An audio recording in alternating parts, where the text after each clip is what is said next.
Magandang araw sa inyong mga guys. Mayroon na po akong ikwento sa inyo tungkol sa akin na kobre dito sa ating bansa. Dahil po sa kwento ng mga matatanda, mayaman po sa mineral ang ating Pilipinas. Dito po nakapaon na kayamanan kung bakit namin nang interes sa ating bansa.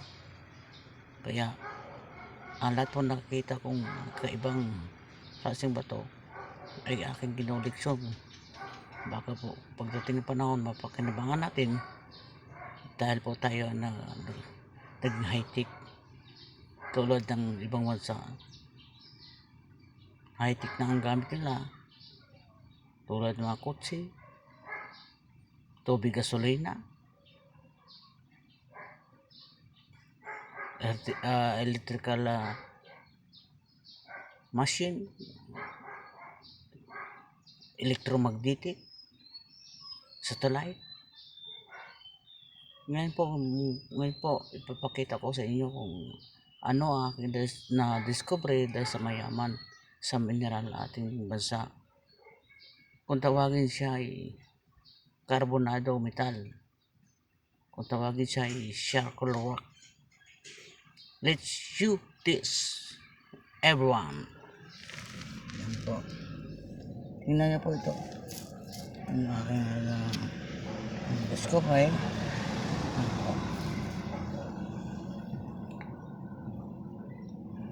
Tingnan niyo, maigi. Kung ano po yung mga bato na yan. Pero isang klase lang po ang kanyang itsura.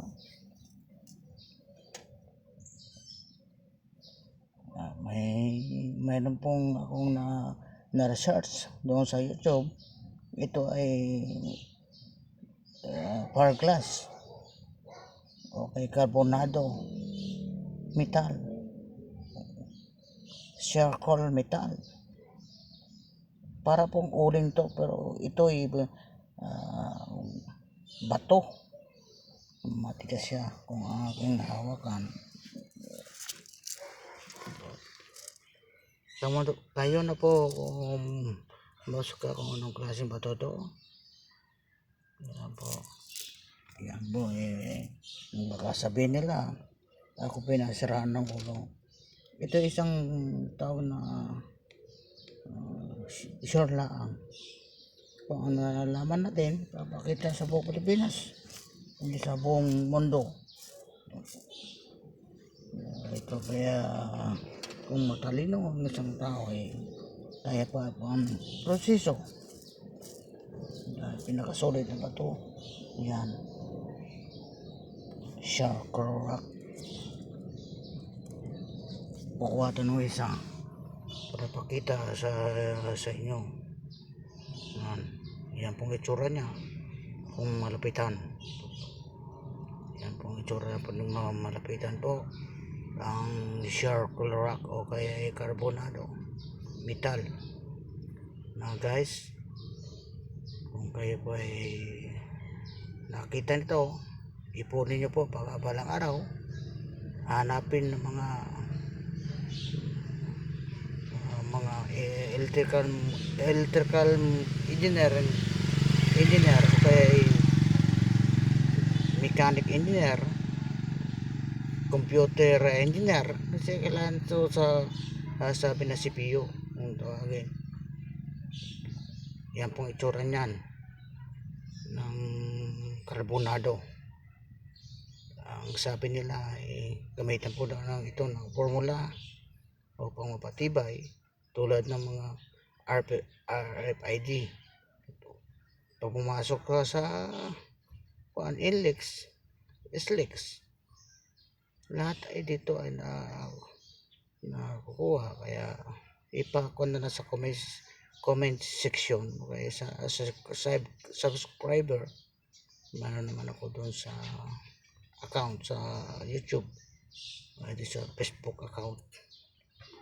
Yan po, sabihin sa comment section. Kung malayuan po, hindi po siya maninag kasi po maliliit.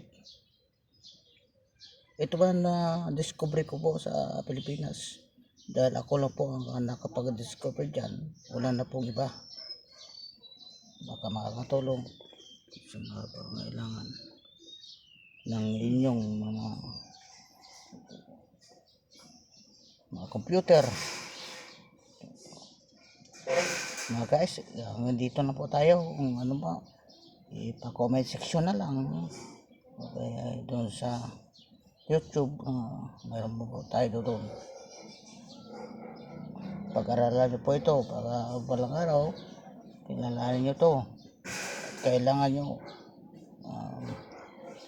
sa mga high-tech, sa mga electromagnetic, kailangan sa satellite.